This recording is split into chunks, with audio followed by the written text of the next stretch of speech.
pues no podemos pretender que en lo que hacemos continúe siendo igual. Entonces, yo sí me siento nostálgica. En cuanto a la especificación entre paradigmas y discursos, la primera parte, procuro de ninguna manera hacer cátedra, sino recordar que existen básicamente 3 maneras de ver las competencias docentes, que hoy se llaman competencias, antes no se llamaban así, pero era lo mismo. ¿Qué tienes que saber para poder llevar a cabo tu oficio? Llamando oficio a una profesión que hoy se llama profesión, antes no era así. Volvemos al escenario del poder. Si yo quiero poder, tengo que saber. Si no sé, no puedo. O si no, haga una paella valenciana. Prepare una cazuela de mariscos si usted no sabe. Y más grande, lidere una comunidad. Y más grande, administre una universidad, lidere un colegio. Cualquier cosa que usted quiera hacer, profesor, y con todo respeto para todos mis colegas, el compromiso que nosotros tenemos hoy, si nos queremos nominar como profesionales de la educación, pues tiene que ser primero con demostrarlo. Entonces, por esa razón, tenemos que volver al discurso, porque es nuestra fuente, es de lo que hablamos. ¿Y por qué llegamos a los benditos formatos? Pues porque ¿en dónde más ponemos lo que sabemos? ¿Dónde lo ponemos? En la palabra no se puede, porque nadie sabría para dónde vamos, cómo lo vamos a medir, de qué manera se va a hacer. Ahora que si tienen una posibilidad distinta, pues genial, hagamos otros grupos como fue todo el movimiento pedagógico y pongámoslo a funcionar. Pero hoy, ¿cuántos movimientos pedagógicos o cuántos espacios de reflexión contestatarios respecto a los formatos existen aquí y en todo el mundo? Lo que estamos pensando alrededor de las ideas que estamos generando es ¿cómo hacemos para que sea mejor, para que no nos abrume, para que tengamos el tiempo y sea de calidad y para que las personas que están a nuestro cargo, que son los que van a asumir el mundo, pues lo puedan hacer? Porque sin conocimiento no se puede, es simple. Y la parte de la burocracia vuelve lo mismo que dijimos para la anterior intervención. ¿Por qué los burócratas se mantienen también en el poder? Pues porque no hay quien les haga la competencia. Es muy sencillo. Y entonces miren qué acaba de suceder en Estados Unidos respecto a las elecciones. Pues si hay gente que se comprometa, es posible, y dense cuenta cómo le dieron de duro a la señora Clinton. ¿Por qué no? Podemos hacer, pero toca tener con qué. Toca generar alternativas. Yo estoy inconforme también, ayúdenme, yo tengo también muchos formatos que hacer. Tengo deudas que pagar, todos. Pero ¿cómo hacemos? ¿Cuál es la propuesta? Estamos en eso. Buenas tardes. Bueno, pues digamos que a mí su intervención me generó muchas dudas. No espero de alguna manera que se resuelvan. Aquí creo que la podríamos resolver en términos de las discusiones de los docentes, que nos hacen falta espacios de discusión donde podamos de alguna manera expresar esto de las competencias. Tú decías, por ejemplo, que ser competente no solamente tiene que ver con las competencias de la competitividad, sino que tiene que ver con ser competente respecto a, y ahí viene como un poco las dudas y las inquietudes que me generan. Entonces, alrededor de qué y quién decide que es competente o no, frente a qué. O sea, aquí estamos hablando de una cosa que es la legitimidad de algo. Entonces, ¿quién define que debemos ser competentes en matemáticas frente a tal cosa, en sociales frente a tal cosa, por ejemplo? Y me parece peligrosísimo decir que el currículo se realiza o se construye alrededor del Estado-Nación, cuando Colombia ha tenido crisis muy fuertes frente a la construcción de ese Estado-Nación.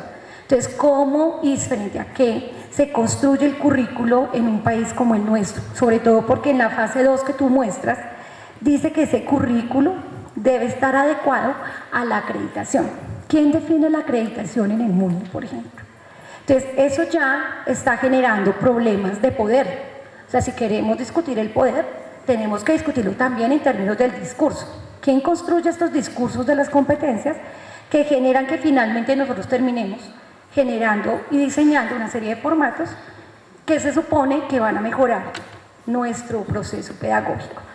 Y de alguna manera ahí hay una contradicción, porque uno encuentra Piaget, Vygotsky, bueno, todos los enfoques construccionistas, críticos y demás, pero luego todo confluye en una especie de técnicas, de recetas para mejorar, entre comillas, el proceso educativo.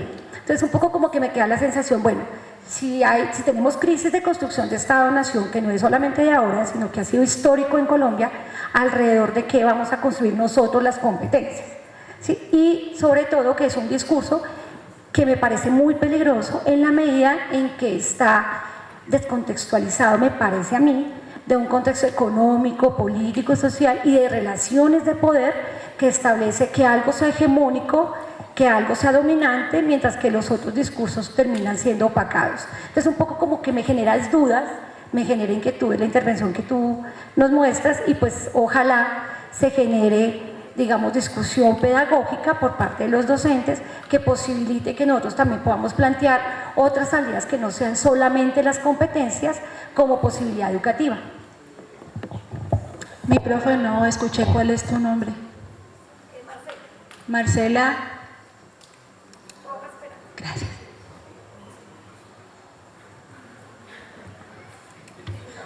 Qué bonita oportunidad la que me das, profesora Marcela.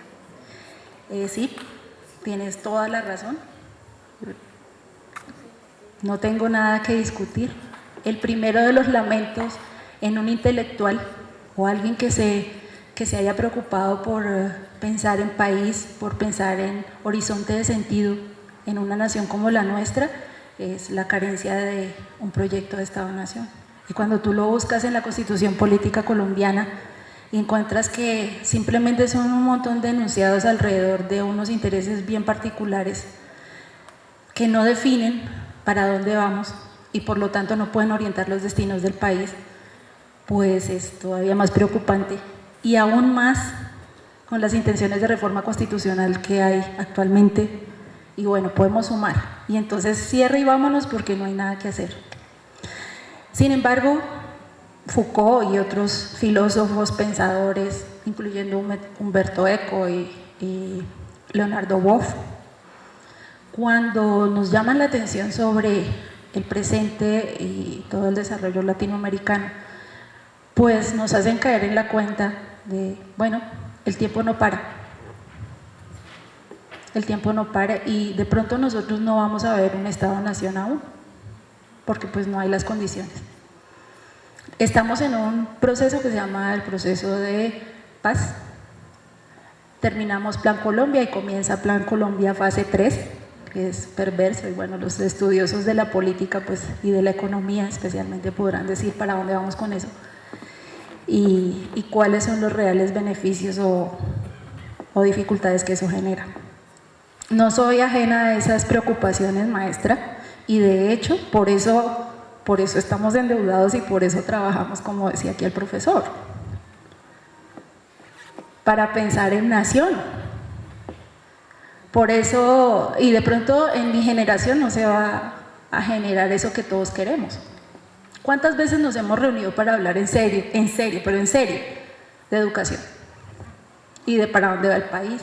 ¿Y cuál es mi compromiso? Porque es que no podemos seguir esperando que venga un Superman a resolver el problema.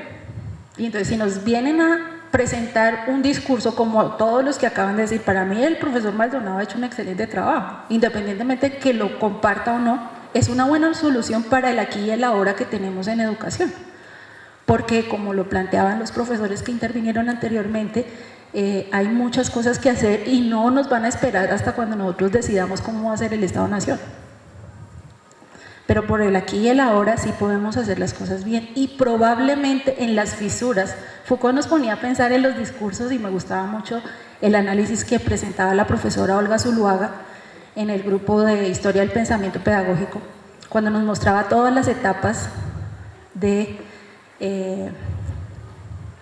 el desarrollo de la pedagogía en Colombia y cuáles fueron las fisuras que permitieron el siguiente salto y el siguiente salto, porque hoy no estamos igual que hace unos años. Aquí hay gente que tiene varias generaciones de estar trabajando en educación y que puede decir cómo ha cambiado. Sin embargo, bueno, los poderes que nos han arrebatado no nos lo van a regalar. nadie que tenga poder económico y político, tanto como tienen hoy los grupos que están dominando, va a soltar ese poder si no hay alguien que pueda disputarlo. ¿Y quién está en las condiciones de disputar poder hoy en la educación colombiana? Entonces vuelvo a lo mismo. Empecemos solamente por la Secretaría de Educación Distrital. ¿Quién está dispuesto a asumir ese cargo? O no, vamos a hacerlo más específico. ¿Cuántos de nosotros se formaron para hacer política o gestión? Tuve la fortuna de liderar 2 años un ejercicio en gestión educativa y fue de lo más interesante, porque el profesor no quiere ser líder en educación.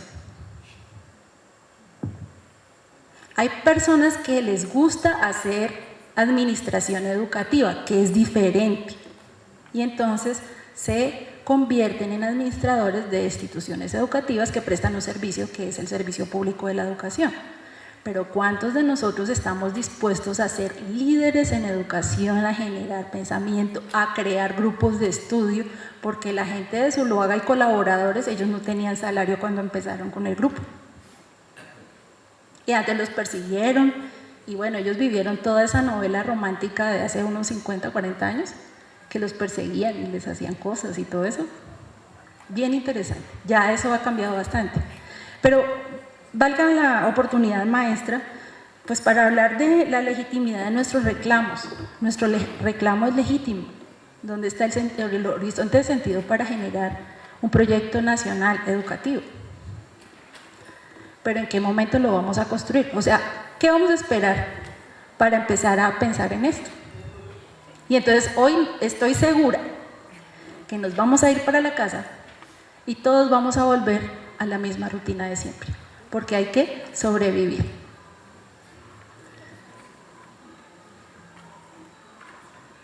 Ojalá me demuestren lo contrario, de pronto nos encontremos en otros escenarios haciendo cosas diferentes. Pero bueno, miren los líderes sindicales, miren los representantes de profesores ante los consejos, miren la construcción de investigaciones, miren los grupos de acciones y creencias de las universidades, terminan haciendo descripciones breves de las prácticas docentes. Ahí yo les mostré cuáles son los ámbitos de investigación de los profesores en Colombia. Y eso no es bueno ni malo, es el estado de la educación.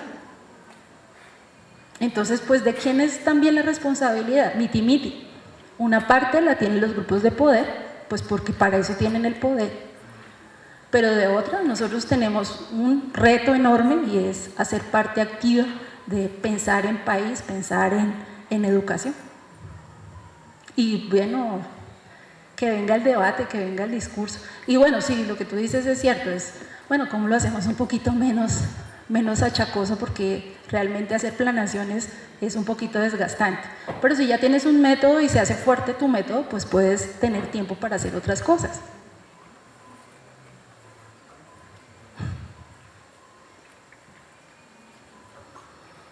Bueno, buenas tardes, yo soy John Larry Rojas del Departamento de Perdóname, Filosofía. profe, no te entendí bien. Yo soy John Larry del Departamento de Filosofía.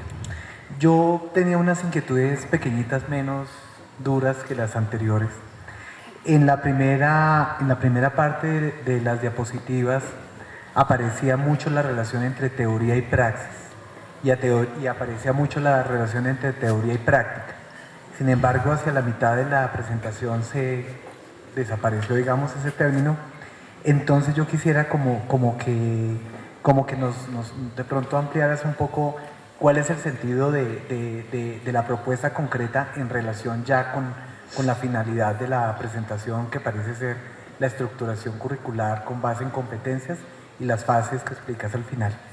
El otro tema es cuando estabas hablando de la reconstrucción del conocimiento. Yo sinceramente pensé que ibas a hablar del tema de la investigación, pero dijiste que el sentido último era como la autoevaluación. Entonces yo quisiera, pues, o sea, ¿qué papel cumple la investigación en todo el discurso? Porque la única diapositiva en la cual aparece el término investigación es la última y es institucional de 1 minuto. Entonces, pues me pareció curioso que, siendo una conferencista tan juiciosa, no presentaras ese elemento. Me parece que ahí hay algo que no se conecta. El otro tema es qué entiendes por absolutismo y racionalismo. Sinceramente me parece un vínculo francamente desafortunado. En la medida en que el absolutismo parece ser más una postura política y no una postura académica, científica, filosófica, y pues pegarlo con el racionalismo, pues realmente no lo entendí, de pronto soy muy ignorante, pero no entiendo la relación. Y más cuando a lo largo del discurso pareciera que pues usas términos como por ejemplo academicismo, posturas que están centradas en posiciones teóricas, una cosa así. Entonces uno pensaría, bueno, entonces ¿cuál es como el sentido de las disciplinas? O sea, si al racionalismo o a las posturas disciplinares se les asocia a una postura política absolutista o no. Pareciera que hay algo que no es muy claro. Y por otro lado, hubo una parte cuando hablabas de las competencias, en donde definías claramente unas competencias de orden técnico asociadas a ingenierías, por ejemplo, y otras de carácter práctico asociadas a un modelo hermenéutico. Y decías, así sea ingeniero, aquí estamos formando o se debe formar para elementos hermenéuticos y tal. Entonces uno no ve claramente, porque el profesor de ingeniería, pues yo me puse en el lugar del profesor de ingeniería o de arquitectura o de alguna disciplina o profesión de carácter más práctico y decía, bueno, pero no es tan evidente la relación. O sea, ¿por qué de la práctica surge una reflexión hermenéutica o por qué de la práctica se transforman las personas cuando has dicho que el elemento de las competencias o el discurso de las competencias está orientado a un orden de carácter tecnológico y no disciplinar. Entonces, y por último, yo sí quisiera de alguna manera, yo creo que le hace falta un ala como en los aviones, ¿no? Con que necesitan dos alas. Yo creo que tu discurso tiene un elemento obviamente exhaustivo de investigación, digamos, analítica, en torno como las raíces de una reflexión en torno a disciplinas y en torno al tema curricular. Pero el tema del poder me parece que es muy importante. Yo pensaría que la otra ala del avión para que vuele es el tema del poder, en la medida en que, pues, en las preguntas, o más bien en la sesión de preguntas y respuestas, se ha hecho evidente que el contexto concreto, práctico, es político, social y el elemento de poder pues, es fundamental en un discurso de este tipo. Muchísimas gracias, profesor Larry. Es una oportunidad de oro nuevamente para retomar. Lo que pasa es que tenemos tantos roles, tantas cosas que hacer y a eso le llaman niveles de injerencia. Hay un pensamiento que se llama la cibernética social, no sé si la conoces, en la cual tenemos un nivel que es el más bajito, que es el de instrumentalización. Hay otro nivel un poquito más elevado, que es el de la didáctica y la enseñanza, otro un poquito más elevado, que es la administración, y el último, que es el reflexivo, epistemológico, ético. Pues nosotros nos toca a todos nos toca abordarlo. Y entonces estoy igual que tú. Tenemos que abordar todos los niveles a la vez. Tú como profesor eres todo a la vez. Y en el tiempo con el que cuento, pues no me da para más. En general, quise hacerlo más práctico, retomar los insumos para lograr hacer como decía en la conferencia, un planteamiento en cuanto a cómo poder ser diseñador, porque si yo no conozco lo que presentamos en un primer momento, no puedo hacer el diseño. Y la otra parte es la gestión, que es, bueno, cómo llevo ese diseño para saber que efectivamente estoy revisando, estoy evaluando aquello que estoy proponiendo. Entonces, esa es como la intención y de pronto la otra ala pues toca otro día, porque es muy interesante tu pregunta alrededor del discurso y los poderes y precisamente en Colombia tiene una gran relevancia todo el discurso de Foucault en cabeza de los análisis de los profesores del grupo de pedagogía, de historia de la pedagogía y de la didáctica del Valle del Cauca. Bien, voy a empezar de atrás hacia adelante para dar respuesta a tu ejercicio. Cuando estábamos hablando en un docente que orienta ingeniería. Pues yo dicto en la maestría en tecnologías de la información, pero yo soy docente. Una cosa es la competencia específica, que es la que me obliga a manejar el dominio disciplinar y que debo manejar con maestría. Otra cosa es la competencia básica, que son las habilidades que los estudiantes deben desarrollar independientemente del dominio de conocimiento. Y otra cosa son las transversales, que son las que tienen que ver con la construcción de una sociedad viable. Y todas las tengo que hacer. ¿Por qué? Porque es que ese ciudadano que se desempeña en cualquiera de los espacios posibles como parte de la masa que crea la economía en el país, el movimiento social, las interacciones económicas, independientemente de eso, cada uno tiene que aportar. Y entonces, como profesor, es obligación, desde la educación como un servicio público, que yo vele porque sea de calidad y que cumpla con esos tres aspectos. Antiguamente, ¿cómo se llamaba? Procedimental, cognitivo y actitudinal, ¿se acuerdan? Pero siempre hemos tenido la misma preocupación y por eso es que en ingeniería hay ética. Pero el quehacer del profesor tiene que estar atravesado por esos tres aspectos.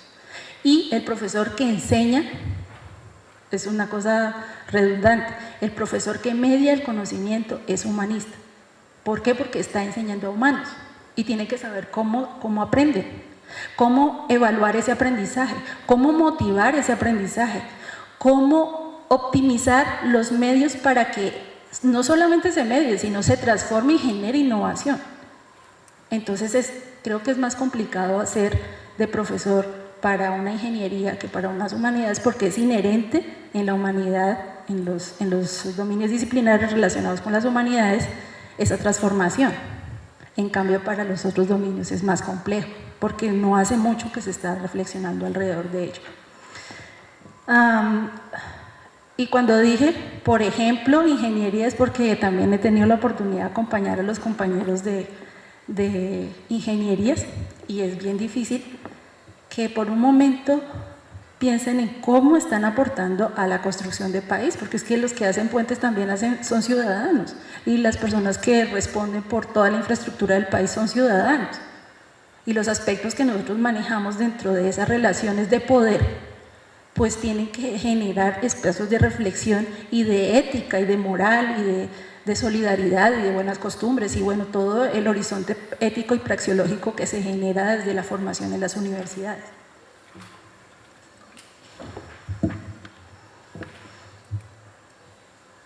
Y bueno, la primera parte, pues lo que pasa es que yo también tengo una formación política fuerte. Entonces, como sabrás, el asunto del absolutismo tiene un momento histórico específico. Y el absolutismo, siglos entre el XV y el XIX, estamos mediados por el absolutismo, los monarcas absolutistas. Y ese absolutismo tiene que ver es con el poder, saber para poder. Entonces, en esa postura hegemónica de, bueno, absolutista, hace referencia al que tiene ortodoxia en cierto dominio, cualquiera que este sea, para una relación de poder, obviamente sí está relacionado con el racionalismo. Que hay distintos racionalismos en la historia, claro, pero que evidentemente en la lógica de la ciencia temprana, como la constituimos en los primeros tiempos de las ciencias, pues hay una presencia bastante fuerte del absolutismo. ¿Qué otra cosa? Bueno, respecto a la investigación, pues hizo falta dos aspectos grandes que merecerían una conferencia por aparte, y es uno, el relacionado con la investigación, porque eso tiene muchísimos componentes a los que no somos ajenos, pero entonces tendríamos que ocupar otras 4 horas. Y el otro es el del uso de las tecnologías de la información y las comunicaciones, que también evidentemente está en una o dos diapositivas, que también da cuenta. Imagínate que en el discurso de las tecnologías de la información y las comunicaciones ya ni siquiera somos usuarios, sino que somos parte de una realidad que existe, estudiémosla o no. Y en esa realidad aún no hemos estudiado cuáles son los elementos de ciudadanía. Escasamente nos acercamos a herramientas como En Ti Confío para solucionar, compañitos de agua tibia, problemáticas que tienen que ver con la consolidación de sociedades alternas a la presencial en espacios virtuales que no estamos acompañando, que no conocemos, que tienen unas dinámicas supremamente veloces y que nosotros estamos abocados a comprender y a interactuar y a transformar.